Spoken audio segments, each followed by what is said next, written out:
उन दोनों मियाँ बीवी की बेलौस मोहब्बत पर मुझे हैरानी हो रही थी।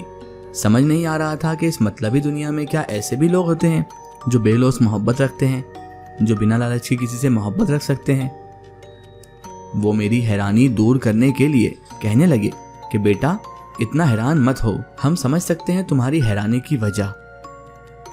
हैरानी दूर करने के लिए उन्होंने मुझसे कहा, किसी का इतना ही ख्याल हम उतना ही रखते हैं जितना कि तुम्हारा रख रहे हैं, इसमें हैरान होने की क्या बात है। तुम जब तक हमारे पास रहना चाहो आराम से रह सकती हो, यहाँ तुम्हें किसी भी किस्म की कोई तकलीफ ना होगी। हाँ, अगर तुम किसी मुश्किल या परेशानी में गिरफ्तार हो तो मुझे सब कुछ बता सकती हो, क्योंकि मैं हर मुमकिन कोशिश करूँगा कि किसी भी तरीके से तुम्हारी मदद कर सकूँ।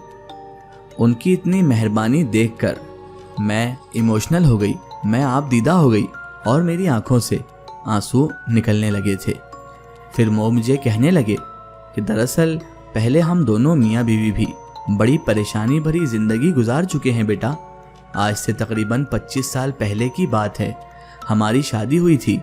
शादी के 5 साल तो बड़ी खुशी खुशी गुजरे थे, लेकिन जैसे ही 6ठा साल लगा तो लोगों ने ये कहना शुरू कर दिया कि मेरी बीवी बांझ है, जो बच्चे पैदा नहीं कर सकती है।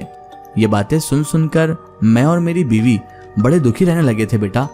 फिर हम दोनों ने इलाज कराने का फैसला किया और गांव के बड़े बड़े हकीमों को मैं अपनी बीवी को दिखाने लगा। जहां भी हम अपने इलाज के लिए जाते हैं तो सिवाय मायूसी के हमें वहां कुछ ना मिलता था। हकीमों ने हजारों रुपए लूट कर भी हमारे हाथ में कुछ ना रखा था। यूं ही करते करते शादी को 15 साल गुजर गए। अब तो हमने हर उम्मीद का दामन छोड़ दिया था। फिर मुझे एक दिन ख्वाब में नजर आया जैसे कि मैं लोगों में चीज़ें बांट रहा हूँ। मुझे उस ख्वाब का मतलब समझ ना आया था। जब इसी ख्वाब का जिक्र मैंने किसी मौलवी के सामने किया तो वो मुझे कहने लगा कि तुम्हारी किस्मत में कुछ बहुत बड़ा लिखा हुआ है जो तुम्हें अपने वक्त पर मिलकर ही रहेगा। औलाद पाने की ख्वाहिश मेरी और मेरी बीवी की आंखों में साफ दिखाई देती थी। हम दोनों बड़े गमगीन और उदास रहने लगे थे। फिर दुनिया के तौर तरीके देख कर तो जैसे हम बिल्कुल ही मायूस होते जा रहे थे, क्योंकि मेरी बीवी अगर किसी की शादी की तकरीब में चली जाती तो लोग इसे देखकर बातें बनाने लगते कि ये देखो, ये बांझ औरत है, ये बच्चे पैदा नहीं कर सकती, इसके यहाँ तो कभी औलाद होगी ही नहीं। देखो, ये बच्चे पैदा करने के लायक ही नहीं है।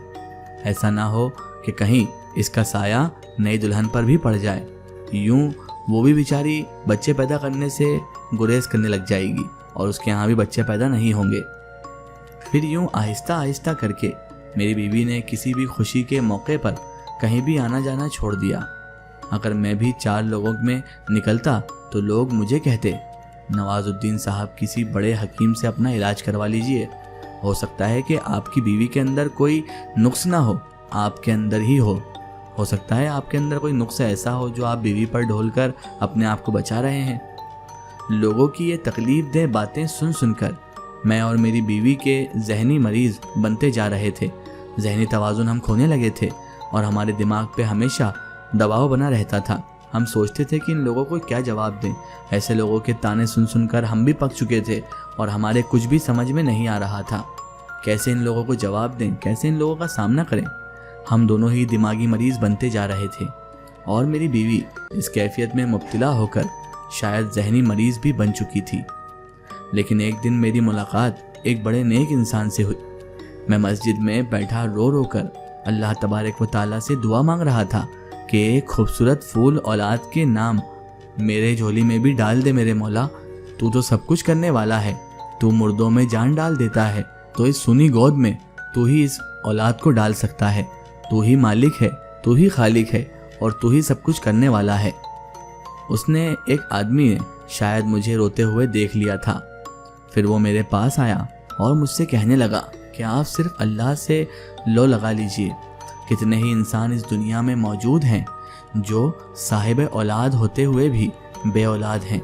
कितने इंसान ऐसे होते हैं जिनकी औलाद वफादार नहीं निकलती और वह अकेले यूं ही गल सड़कर अपनी ज़िंदगी की बाजी हार जाते हैं। यूं रोने से बेहतर है कि आप अपने पहले पैदा करने वाले यानी कि रब्बे करीम की इस बात पर शुक्र अदा करें کہ اس نے زندگی جیسی نعمت آپ کو عطا کی ہے۔ اس شخص کا سمجھانے کا طریقہ بہت پر اسرار تھا۔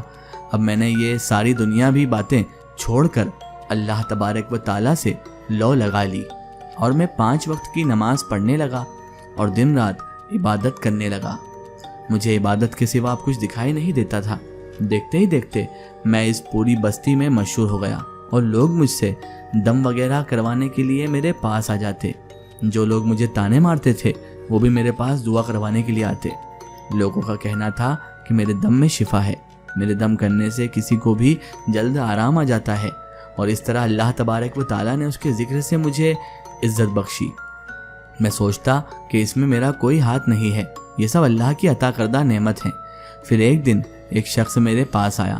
اس کا کہنا تھا کہ ایک شیطانی جنات اسے بہت تنگ کر رہا ہے، اس نے دن رات اسے پریشان کر رکھا ہے، اس کی وجہ سے اس کی زندگی عذاب میں مبتلا ہو گئی ہے۔ میں اسے کہہ رہا تھا کہ جنات وغیرہ کا علاج میں نہیں کرتا ہوں، لیکن وہ شخص اصرار کرنے لگا، بار بار منتیں کیے جا رہا تھا کہ کچھ بھی ہو آپ میرا علاج کریں، ہو سکتا ہے کہ آپ کے دم کی بدولت میرا اس شیطانی جنات سے پیچھا چھوٹ جائے۔ یوں زندگی میں پہلی بار میں نے اس شخص کا علاج کرنا شروع کیا اور دھیرے دھیرے کر کے اس شیطانی جنات سے اس کی جان پوری طرح سے چھڑوا دی۔ میں نے کوشش کی اور اللہ تبارک و تعالیٰ نے مجھ غریب کی عزت رکھی کہ اس کے پاس سے جنات چلا گیا اور اس کی جان جنات نے چھوڑ دی۔ مجھے یقین نہیں ہو رہا تھا کہ اللہ تبارک و تعالیٰ نے مجھے اتنی عزت بخشی، اور اللہ نے ہی مجھے عزت بخش کے اس جنات کو اپنے حکم سے غائب کر دیا اور اس کے بیچ میں میری واہواہی کروا دی۔ اب تو لوگ ہر طرف سے میرے پاس آنا شروع ہو گئے اور دھیرے دھیرے میں نے مختلف عملیات کر کے ان نیک جنات کو اپنے پاس بلانا شروع کر دیا، جو لوگوں کے شیطانی جناتوں سے بچانے میں میری مدد کرنے لگے تھے۔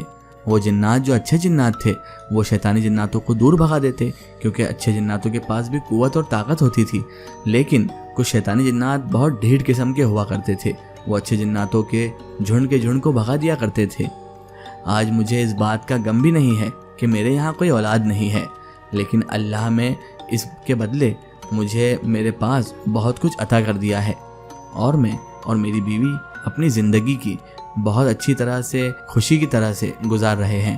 ہماری زندگیوں میں بے پناہ خوشی ہے، بے پناہ ہمارے پاس خوشیوں کا انبار لگا ہے، لوگوں کی نظروں میں ہماری بے پناہ عزت ہے اور عزت و احترام سے ہمارے ساتھ پیش آتے ہیں۔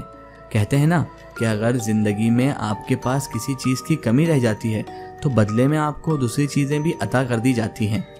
میں اس بات سے بالکل سہمت ہوں اور اس بات پر عمل بھی کرتا ہوں۔ میں اس عامل نواز الدین کی ساری زندگی کی کہانی بہت غور سے سن رہی تھی۔ بے شک اتنے مشکل حالات سے گزر کر بھی ان کی ہمت میں کوئی فرق نہ پڑا تھا۔ اس کی آئے گی سٹوری ہم دیکھیں گے اس کے اگلے پارٹ میں۔